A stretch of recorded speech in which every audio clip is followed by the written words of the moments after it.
Ouais, c'est cool, ouais, t'as assuré ma couille. Préviens-moi à la prochaine soirée Fish and Chips, hein, que je vienne pas, hein? Il est con lui. Ouais, désolé les gars, j'étais avec James Workshop au téléphone au sujet de ma dernière vidéo. Il voulait m'avoir de vive voix pour pouvoir me dire. On m'en bat les couilles, frère. Dans ma dernière vidéo, que vous pouvez d'ailleurs retrouver ici, je faisais la liste des points négatifs que l'on pouvait retrouver à Warhammer 40 000, mais aujourd'hui j'ai envie qu'on la prenne dans l'autre sens. Titre, on va donc parler de ce que je trouve bien dans le jeu, mais vous allez voir que j'ai tout de même quelques petites doléances. Tu sais qu'au final, ton avis, on s'en fout. Ouais, hein. mais d'un côté, je suis chez moi et je fais ce que je veux. Bah, je pense quand même que c'est une idée de merde. D'un côté, toi aussi, t'écris les vidéos puisque nous sommes la même personne. Ouais, bah ça aussi, c'est une idée de merde. Tout me pousse à croire que cette version de Warhammer 40 000 est un prélude à quelque chose de beaucoup plus grand, car oui, je pense que c'est toujours la version du jeu la plus aboutie et qu'elle n'annonce que de bonnes choses pour l'avenir. Les promesses sur le papier n'ont pas toutes été tenues, mais je note des tentatives qui me font penser que la volonté de simplifier le jeu est réelle, même si à l'heure actuelle, quand parfois je lis certaines règles écrites avec le fion, j'ai la grosse envie de m'enfoncer une perceuse en mode percussion directement dans la tempe. Je trouve que t'es un peu excessif comme mec, hein. Non, pas du tout. Donnez-moi votre liste de points forts en commentaire, n'hésitez pas à le faire. Je pense, en tout cas, si vous restez jusqu'à la fin de cette vidéo, que mon dernier avis ne vous plaira pas, du moins pas à l'unanimité. On arrive doucement mais sûrement aux 10 000 abonnés sur la chaîne, ça fait super plaisir. Continuez à faire péter le compteur, n'hésitez pas à me laisser votre avis dans les commentaires. MyHobby Place, la boutique française, partenaire principal de la chaîne, vous propose toujours moins 20% sur l'achat de vos figurines. Je sais que vous êtes de plus en plus nombreux et nombreuses à commander sur le site en utilisant le lien que vous pouvez retrouver en description. N'hésitez pas à le faire, ça aide énormément le studio à évoluer. Sachez qu'ils ont une énorme évolution en termes de stock ou même de réactivité en termes d'envoi de commandes. Donc n'hésitez pas à faire appel à eux. J'ai aussi de plus en plus de retours positifs sur Holy Energy, société qui vous propose des boissons énergisantes sans sucre et sans arôme ajouté pour alimenter vos intenses journées de travail ou de sport. J'arrive à un certain âge, il faut que je commence à songer à ce que je consomme pour pouvoir durer un petit peu dans le temps. Alors un petit peu moins de sucre, ça ne fait pas de mal, surtout que l'apport énergétique peut me permettre de tenir le coup. Quand on a de taf, c'est un petit peu normal. Je vous propose plein de codes promo en commentaire pour payer vos boissons moins chères, à savoir que ces derniers temps, j'ai eu un gros coup de cœur sur le goût vélo. Et je terminerai avec une citation qui ne vient pas de Pierre Palmade, la poudre, ne la sniffez pas, buvez-la. Ouais, j'étais pas sûr de la chute, là, j'ai fait ce que j'ai pu. À savoir que vous pouvez me retrouver aussi tous les lundis soirs à 20h30 sur Twitch. L'une des choses qui me plaît le plus dans les règles de la version 10 de Warhammer 40 000, c'est la gestion de l'ordre du corps à corps. On a eu beaucoup de problèmes, je pense, sur les versions d'avant, avec l'initiative du corps à corps, parce que certaines unités avaient le frappe en premier et d'autres donnaient le frappe en dernier à l'unité en face. Bref, c'était pas méga clair. Je trouve que sur cette version du jeu, ça a été ultra clarifié, dans le sens où on a des unités qui sont prioritaires sur d'autres lorsqu'elles chargent, mais après on a la règle divine, on va dire, du combat en premier qui clôt tous les débats. Ce qui est intéressant, je trouve, c'est que désormais, lorsque l'on charge à un tour où c'est notre tour de jeu, on va avoir la priorité sur le corps à corps, sauf si une unité en face a un combat en premier, mais surtout, sur le tour d'après, vu comment les règles sont écrites, on va pouvoir déclencher une unité qui avait chargé au tour d'avant, avant que notre adversaire puisse taper dessus avec l'unité avec laquelle elle était engagée.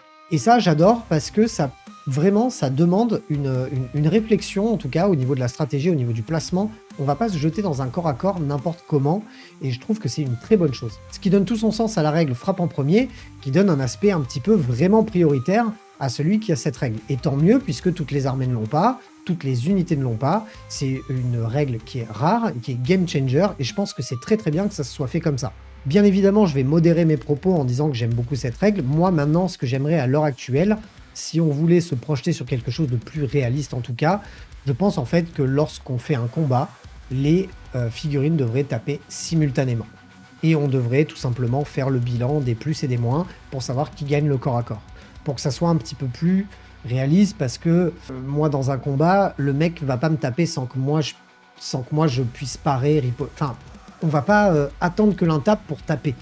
Donc je pense que dans un futur, dans une prochaine version, si on pouvait rendre le combat plus dynamique au corps à corps, ben ça serait de faire en sorte qu'on jette nos dés au même moment, on se tape dessus et on voit qui survit.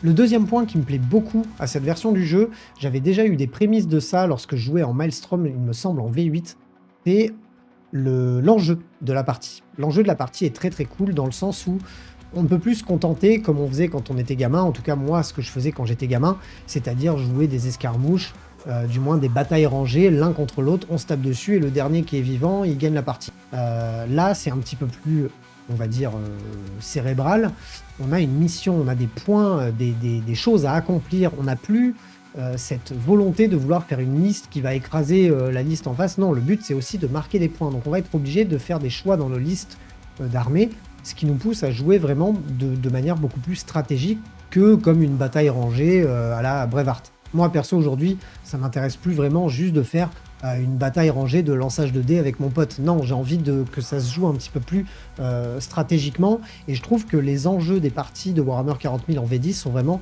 très intéressants dans le sens où on est bien balancé entre les objectifs primaires et les objectifs secondaires. Certaines armées vont être meilleures pour faire l'un ou pour faire l'autre, ou pour faire les deux, ou pour faire de l'élimination pure et dure.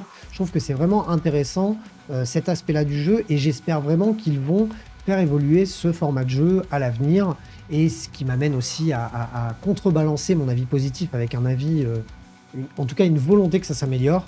J'aimerais beaucoup que sur la prochaine version du jeu, puisque j'ai un peu l'impression que la V10 c'est un brouillon de la V10.2 qui sortira dans quelques temps maintenant, j'aimerais beaucoup revoir la possibilité par exemple de faire un deck de cartes par rapport à ces objectifs secondaires. Pour ma part, je pense qu'il n'y a pas assez d'objectifs secondaires dans le paquet de cartes, on finit par en faire vite le tour, et si on arrivait à rajouter des choses, et même encore mieux, les chapter approved qui sortent chaque année, si on pouvait les ajouter à l'ancien, ça serait génial dans le sens où on pourrait agrémenter notre deck de cartes, et je pense que ça pourrait déclencher des nouveaux choix stratégiques et du moins renouveler le jeu de manière assez exponentielle. Le point suivant, que j'ai trouvé à la fois critiquable lorsque les règles sont sorties, mais lorsque je les ai mises en action sur le champ de bataille, j'ai compris vraiment cet intérêt-là, c'est le terme de bloquant. Les décors bloquants, que ce soit en termes d'empreinte au sol ou du moins les ruines, sont primordiales à ce jeu. Aujourd'hui, si on joue sur une map vide avec 3 ruines, c'est au premier qui a un peu de tir et qui a plus de jet de dés que l'autre qui gagnera. J'aime pas trop cette façon de voir le jeu. J'ai beaucoup aimé cet aspect de bloquant, c'est-à-dire que quoi qu'il arrive, on ne te voit pas derrière. Et je trouve que c'est une très bonne chose, qu'il y a beaucoup d'armées de corps à corps. On a vraiment envie de s'exprimer sur le champ de bataille et pas juste se mettre en fond de table avec des armes à méga longue portée et de pouvoir allumer tout ce qui bouge. C'est pas ultra intéressant de jeter 18 milliards de dés quand l'adversaire n'a même pas moyen de se planquer ou du moins de rétorquer. Donc je pense que la notion de bloquant, même si parfois en termes de réalisme par rapport à ce qui se passerait en vrai, est un petit peu tronquée, mais d'un côté on joue un jeu, il faut que ça soit équilibré, et c'est pour ça que j'ai tendance aussi moi à faire à l'heure actuelle des tables symétriques, même si en termes d'immersion, de narration, etc. c'est pas très logique, mais quelque part lorsqu'on joue à un jeu, on veut que l'adversaire, ou du moins que les deux joueurs, aient les mêmes chances de gagner la partie, et je pense que c'est une chose très intéressante, c'est quelque chose qu'ils ne développent à l'heure actuelle, que Games Workshop ne développe qu'à l'heure actuelle via les ruines, et je pense que ça vaudrait quelques petites améliorations pour que sur une prochaine version on puisse avoir des décors autres que des ruines, puisque à l'heure actuelle en WTC ou en format dur on ne joue clairement que des ruines, on ne joue pas tous les autres décors proposés par Games Workshop dans les règles du jeu, et je trouve que c'est un petit peu dommage parce que je pense clairement qu'on pourrait faire des règles vraiment intéressantes pour chacun des décors. Donc je pense qu'on peut partir sur la bonne idée de la ruine, c'est très bien, mais je pense qu'on peut aller un petit peu plus loin là-dedans, et d'ailleurs je salue le geste par rapport à Games Workshop qui a sorti des empreintes au sol de décors où on n'est pas sur de la ruine, où c'est en gros un terrain qu'on peut franchir même si on est un véhicule, et ça c'est très cool, mais du coup si on est derrière, on est quand même non visible.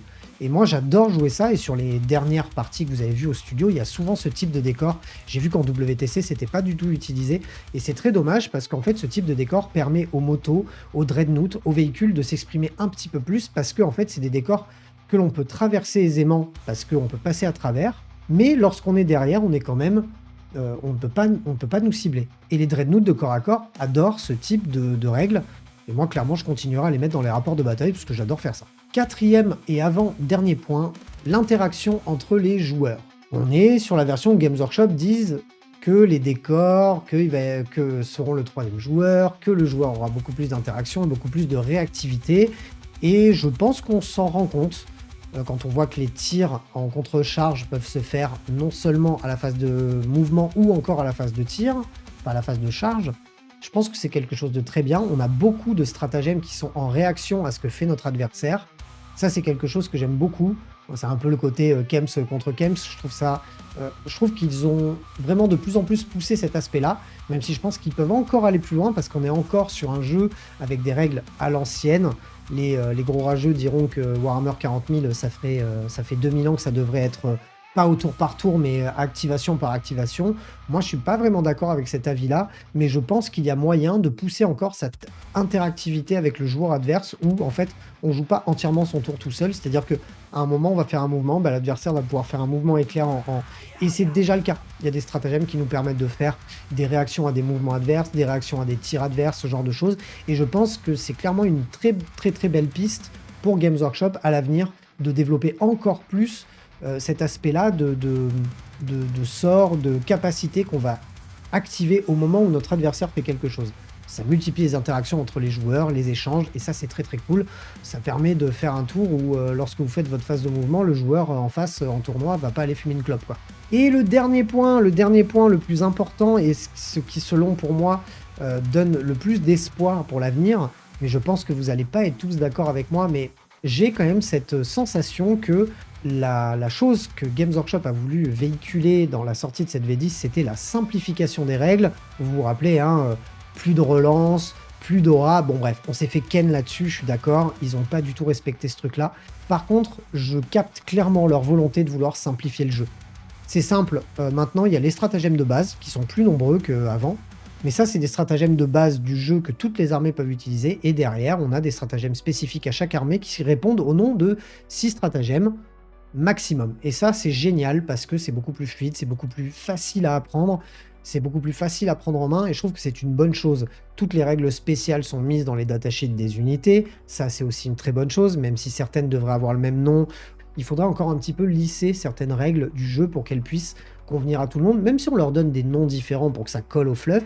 Mais il faudrait que la règle soit écrite de la même manière pour que tout le monde soit logé à la même enseigne. Et en termes de simplification, Games Workshop a clairement pas fait le taf. Les parties sont de plus en plus longues, je l'ai constaté et je continue à le dire.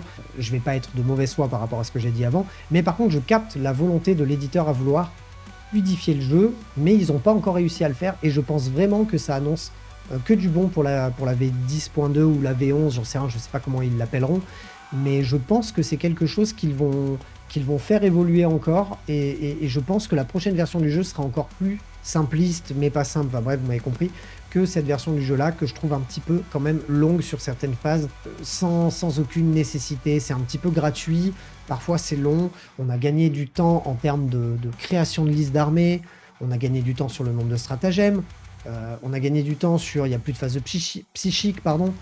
Mais par contre, on a perdu du temps parce que maintenant, on a des équipements différents au sein d'une même escouade. On a 26 000 armes différentes. On a perdu du temps parce que les phases de combat et de déplacement sont beaucoup plus laborieuses. On a perdu du temps sur le pré-game. Il y a certaines petites choses qui peuvent être encore remaniées.